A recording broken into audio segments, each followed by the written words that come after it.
Hello and welcome to our video on modeling using exponential and log equations. We're mostly going to model exponential growth and decay and then use logarithm to solve some problems with them. Let's go ahead and get started. All right, remember when we introduced exponential models, we talked about exponential growth and decay, and our formula was A of t equals p, 1 plus r to the t, where p was your initial value, and r was your constant percent change in decimal form, and t would be your time. So let's go ahead and jump right in and do an example. So we're going to talk about doubling time, which is exponential growth. A population of bacteria cells doubles every hour. If a certain culture started with 10 bacteria cells, find a model that gives the population of bacteria as a function of time. All right, so let's go ahead and we're going to use this model. Let's write down what we know. We know that it started with 10 bacteria cells, so 10. We know that it doubles every hour. All right, so let's plug in what we know to our formula. So we have that A of t equals 10, 1 plus r to the t. We can figure that out. And we also know that at time 1 hour, so if t equals hours, let's write that down so we know it's hours, and A of t equals number of bacteria cells,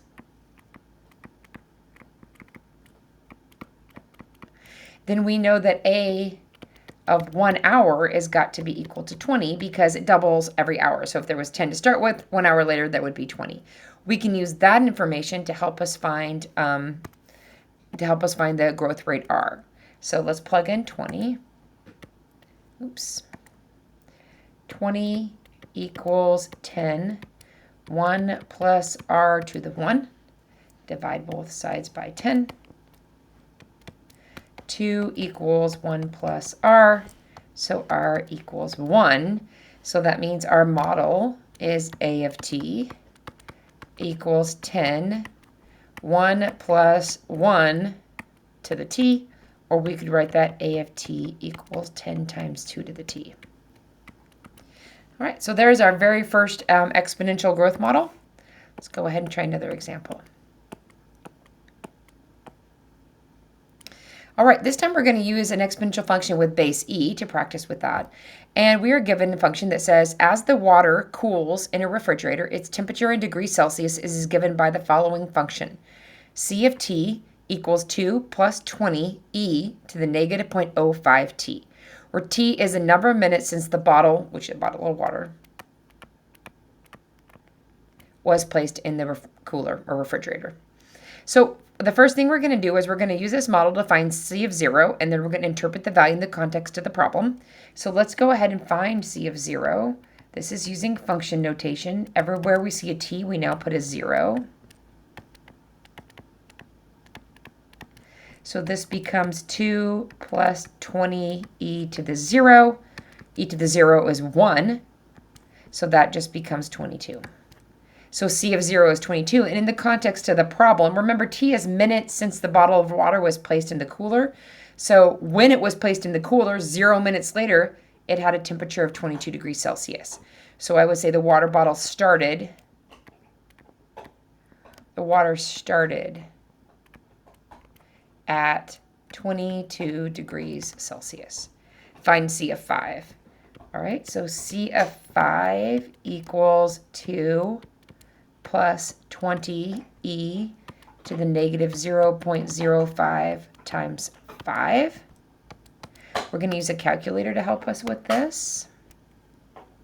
So let's take 5 times 0.05. That gives us negative 0.25. We want that to be negative, so let's make that number negative. We're going to raise that to e, or we're going to put that power on e, I should say, and multiply that by 20, and finally add 2. So we get about 17.58. So C of 5 is 17.58. And what does that mean in the context of the problem? Well, my time was 5 minutes.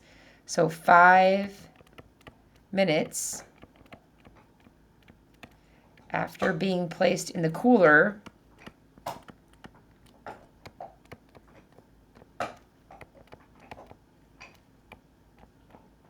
the water is at 17.58 degrees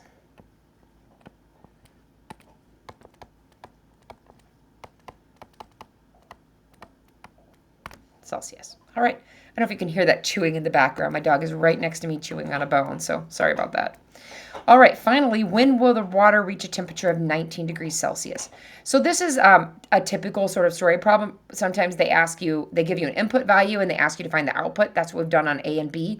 Now they're asking us an output value and asking us what input gives us that output value. So for this one, what we're going to do is we're going to set this equation equal to 19.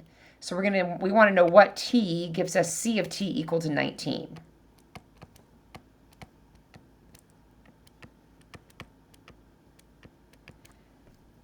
All right, so let's go ahead and solve this problem.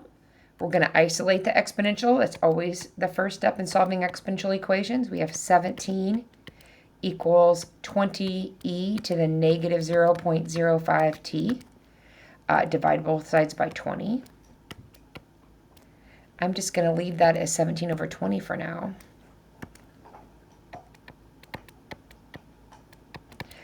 E to the negative 0.05t. I want to get that. Now I have my exponential isolated, just the exponent on one side. So I'm going to take the log of each side. Since it's base e, I'm going to take the natural log. So my left-hand side is the natural log of 17 over 20. And my right-hand side, this exponent comes down in front because of the power rule for logs. So it's negative 0.05t times the natural log of e, which we know is 1 because e to the 1 is 1. So now we just know that negative 0.05t equals a natural log of 17/20. So I'm just going to divide both sides by negative 0.05.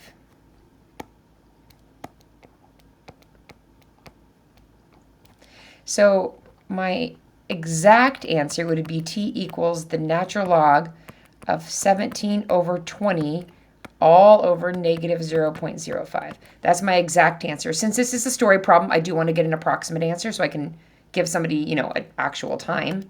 So let's go ahead and use our calculator to get a decimal approximation for that. So we're going to take 17 and we're going to divide it by 20. We're going to take the natural log of that number and we're going to divide that by negative 0.05. And that cannot be right. Let me see what I did wrong in my calculator. Let's try that again. 17 divided by 20. Take the natural log of that and divide that by 0.05. Oh, and it's negative, so it should be 3.25.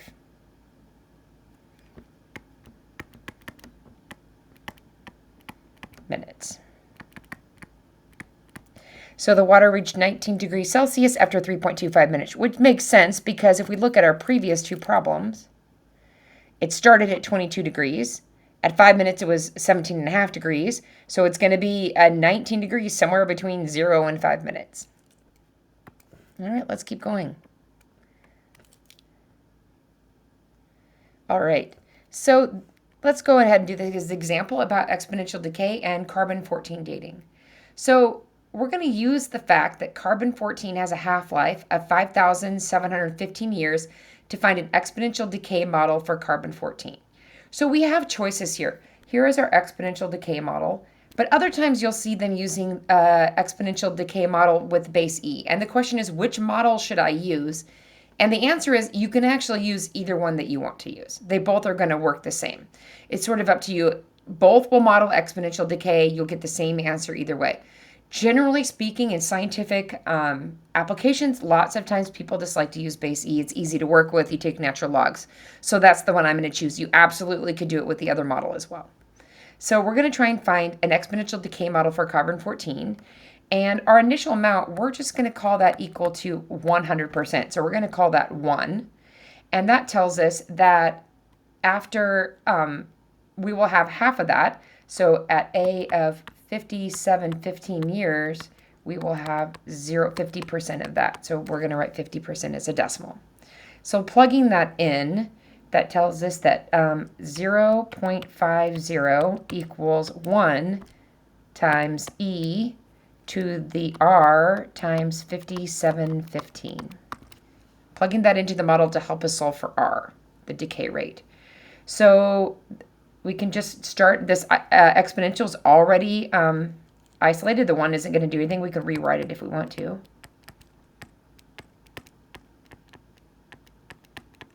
We're going to take the natural log of both sides. The left-hand side becomes the natural log of 0.5. The right-hand side, the r times 5715 comes down in front.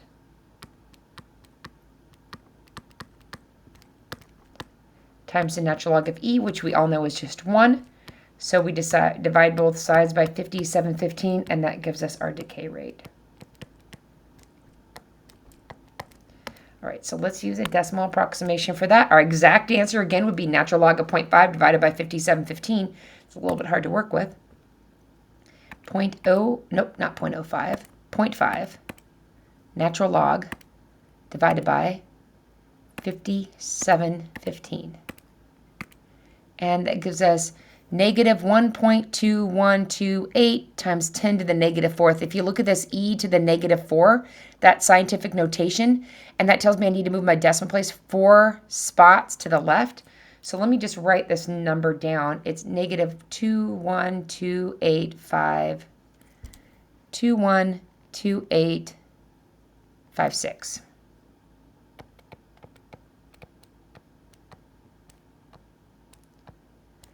Let me just make sure. 212856. Good.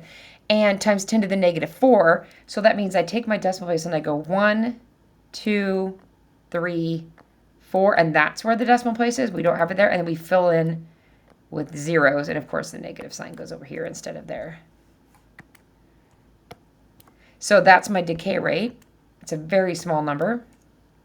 So my model is A of t equals 1e to the negative 0.0001212.856. You probably don't need that many decimal places. T. It's a lot of decimal places. All right, so we have our model. I probably would have been safe to stop at negative 0.0001213 or something like that. All right, I think we're going to ask a question about this now. Yes, let's go ahead. We have our model, and now we are going to answer a question using our model. In 1947, earthenware jars containing what is known as the Dead Sea Scrolls were found by a herdsman. Analysis indicates that the scroll wrappings contain 76% of their original carbon-14. So we want to estimate the age of the Dead Sea Scrolls by using our model. So the information that is really important is that in 1947,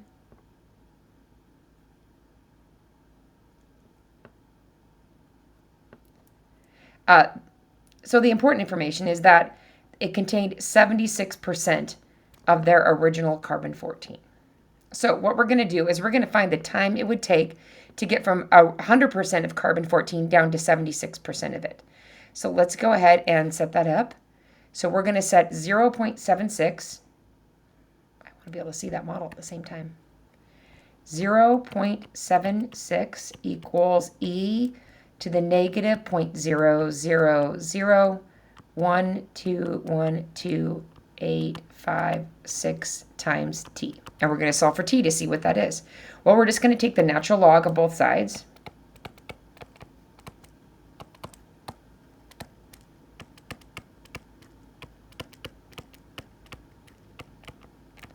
Using our power rule, this brings this exponent down in front. So the natural log of 0.76 equals negative 0.0001212.856 t times the natural log of e, which of course is 1. Divide both sides by negative 0.0001212.856.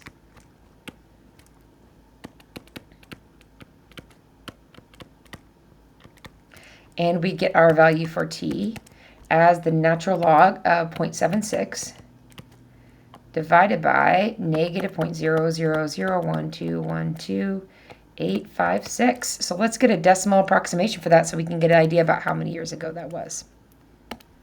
So we actually have that in there already, but let's clear that out. We're going to take 0.76. We're going to take the natural log of that, and we're going to divide it by 0.000121285 negative, and we get t is 2,263 years.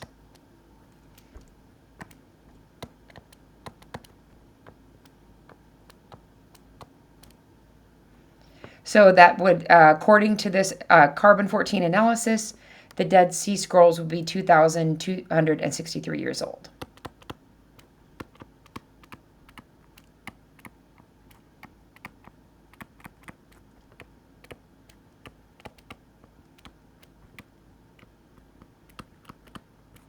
According to this model.